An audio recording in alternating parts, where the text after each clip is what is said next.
Esto nos acompaña Javier Murillo, socio fundador de Metrix. Javier, ¿cómo estás? ¿Cómo estás? Buenas noches, Ana María. Oye, Javier, yo sé que tenemos relativamente poco tiempo de explicar lo que es a veces muy difícil de explicar, sí, porque todavía se está debatiendo si hubo una injerencia a los rusos. Yo creo que eso ya está establecido, pero sí hubo un impacto o no en las elecciones. Esta injerencia determinó que ganara Donald Trump y no Hillary Clinton. Así que te agradezco muchísimo. ¿Cómo empezamos? ¿Por qué no empezamos explicando el tipo de contenido que se usó durante estas elecciones para cambiar la opinión pública?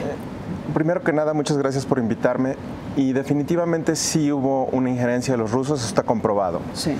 Y las redes sociales sí influyeron en el resultado.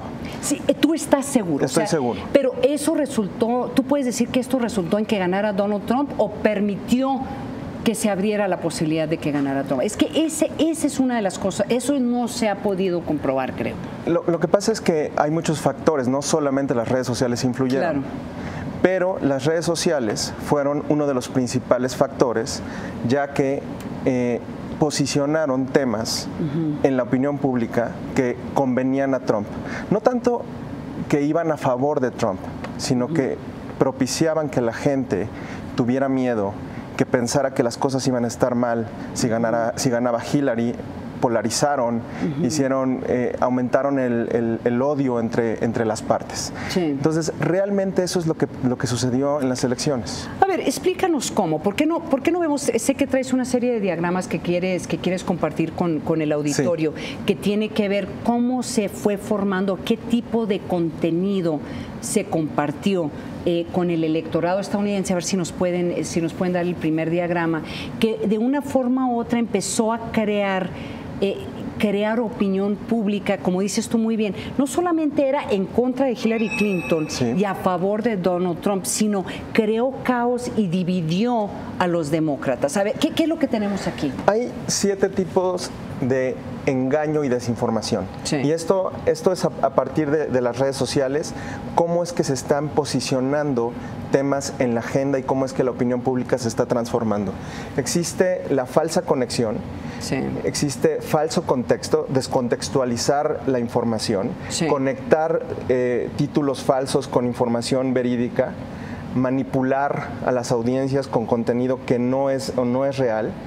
Hacer sátira. Danos ejemplo de cada uno de estos, ¿sí? Por ejemplo, falsa conexión es cuando alguien publica una información, sí, y pone un título que es otra cosa de lo que viene adentro en la nota. Sí, entonces uno asume. Porque mucha gente no lee la nota, nomás lee los títulos. Lee los títulos y con suerte ve las fotografías. Entonces, sí, lo que se manipula son los títulos y las fotografías. Ok, está el contenido manipulado. Exactamente. ¿Sí? Luego, el falso contexto. Es contenido genuino que es compartido en un falso contexto. Esto es cuando se descontextualiza una cita, sí, o se descontextualiza una nota. Esto, sí, se usó muchísimo. Y se veía mucho, por ejemplo, cuando en los debates solo tomaban un extracto de lo que decía Hillary, sí, y se movía como si fuera a afectar a las minorías blancas. Ah, claro. Entonces, claro, eso se usó mucho. De hecho, fue de lo que más se usó. Sí. Luego, el contenido manipulado, que es contenido genuino que es usado en otro sentido para confundir. Sí. No solamente para descontextualizar, sino para llevar a la gente en otro sentido. Esto también se usó mucho y se usó la sátira y la parodia. Pero, memes, exactamente. Ahora, videos. Esto Trump lo usó mucho en la interna. ¿Se acuerdan del tema de las manos? Sí, claro. El tema de las manos a quien más afecta es a Rubio. Claro. Más que a Trump. Pero es que decían que Donald Trump tiene manos muy chiquitas y que le molestaba mucho que dijeran que tenía manos muy chiquitas. Pero ¿cómo afecta eso a Rubio? Porque él se burla de Trump, empieza a usar sátira y parodia, sí, y la gente lo empieza a ver mal. Ah, claro. Cuando empieza a atacar a Trump, la gente empieza a ver mal eso. Luego, el contenido engañoso, que definitivamente es contenido usado para afectar un tema o a un individuo directamente, pero que no es real. Esto ya empieza a ser más fake news. Por eso, si se fijan, al final ya dice fake news. Sí.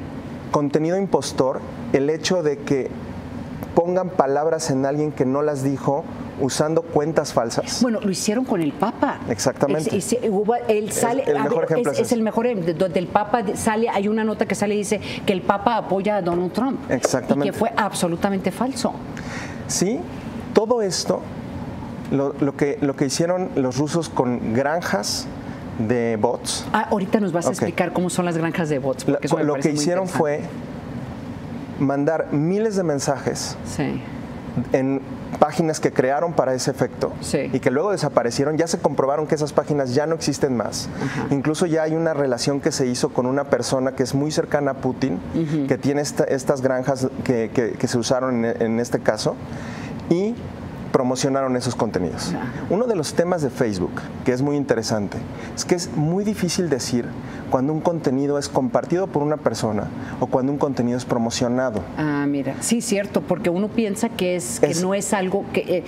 no sabemos si es publicidad, aunque es publicidad, y se hace eso a propósito, porque si sabemos que es publicidad, tiene menos credibilidad. Exactamente, de hecho...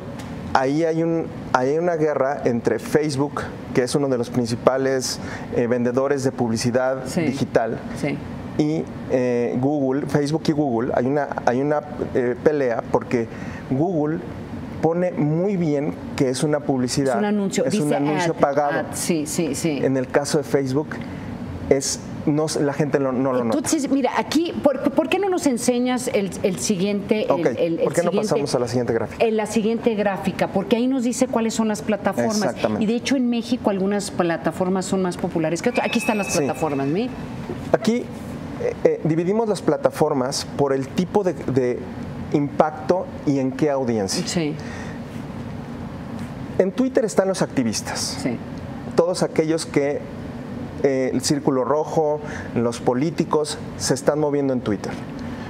En Facebook está la gente, la opinión pública, familias, amigos, papá, hermanos, excompañeros de trabajo. Entonces ahí es donde se da la opinión pública. Que tiene más credibilidad. Más credibilidad. Porque nos los está diciendo una persona que tenemos más confianza. Más exactamente. Cercana. Sí, claro. Y luego está donde se da el chisme, que es en WhatsApp. ¿Chisme? Claro, porque ahí tú ya compartes. Lo que ha pasado es que el fenómeno que se ha dado en WhatsApp es que lo gobiernan los grupos. Sí. Los grupos de mamás, grupos de mis ex compañeros de la prepa, de ex compañeros de primaria. De donde más recibimos contenido de WhatsApp es de los grupos. Entonces en los grupos, dependiendo de la naturaleza, es donde se comparte esa información.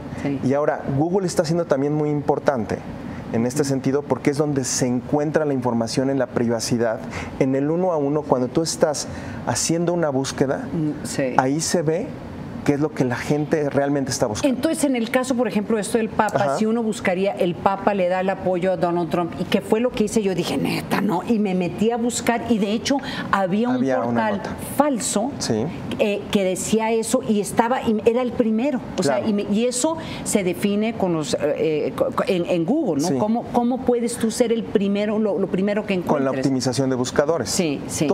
Toda esta guerra es tecnológica, es de geeks. Ahora, en Estados Unidos, ¿qué fue lo que prevaleció? ¿El tweet y Facebook? En Estados Unidos, no confundamos, Trump es muy activo en Twitter, pero es muy activo para poner la agenda.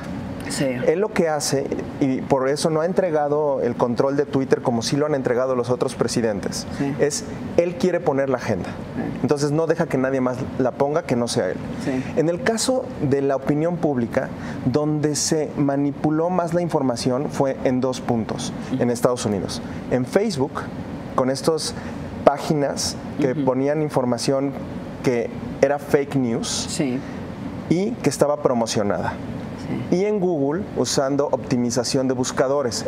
Como tú hiciste la búsqueda del Papa, así ellos ponían esas notas. Bueno, una de las notas que verdaderamente circuló fue esta nota de que Hillary Clinton era parte de una red de pornografía. Exactamente. Y literalmente, y esto es lo que me pareció interesante, empezó a tomarse algunas de estas notas que parecían obviamente fake news y se empezaron a ver reflejados en los medios tradicionales de comunicación. Sí, ¿no? Que esa es la siguiente gráfica. Veamos la siguiente gráfica, Ahí explico cómo se mueve la información dependiendo. Aquí hay 2 sentidos. ya no es una pirámide de la información, ya es un rombo de la información. Antes solo existían los medios tradicionales y el sentido era de que ustedes, las figuras públicas... Ahí está la foto de Ana María, está Enrique Quintana. Hola, Enrique.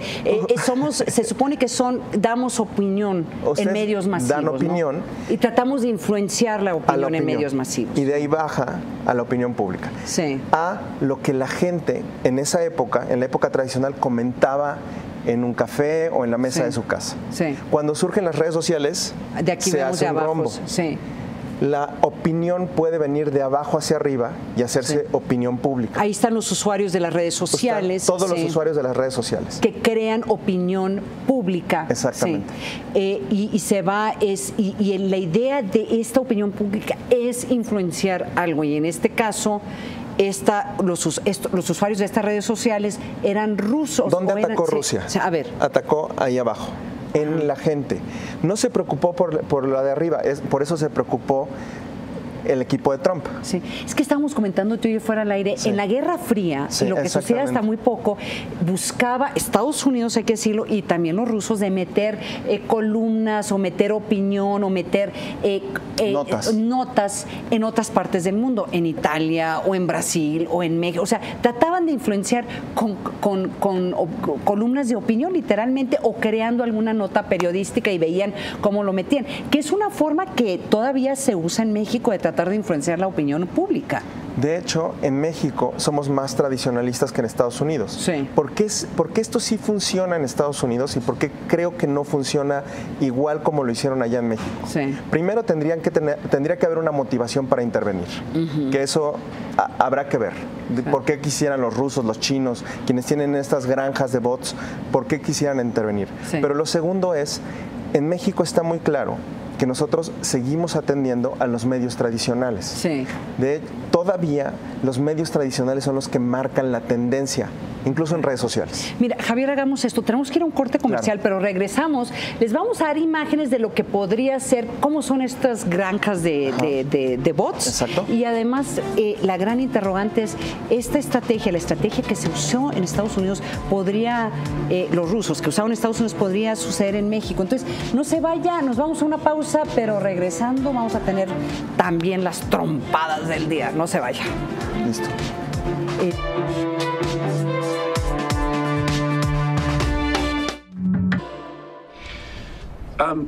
Do any of these ring a bell?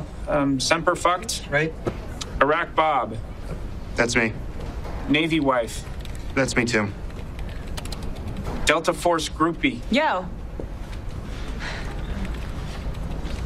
So we're back in business? You tell me.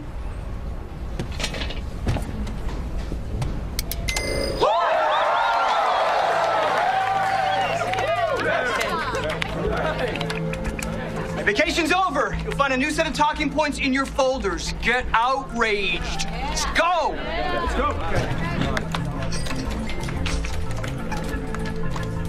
Javier, gracias por continuar con nosotros aquí en El Mundo Según Trump. Javier, ¿qué es lo que estamos viendo en este momento? Lo que estamos viendo es una granja, esto es una serie, se llama Homeland, pero lo estamos usando para ejemplificar lo que pasa en las granjas reales con las que se manipula la información. Estos son personas que usan muchas cuentas de Facebook, Twitter, Instagram, WhatsApp, con las cuales están influyendo la opinión pública. Y esto es real, así funciona en China, en Rusia y en muchos otros lugares. Mira, se nos está acabando el tiempo, Javier. Prométeme que vas a regresar, porque queda esta gran interrogante de si esta estrategia que se usó en Estados Unidos para influenciar las elecciones podría usarse en México. Entonces, prométame que vas a regresar. Aquí nos vemos. Aquí nos vemos. Entonces,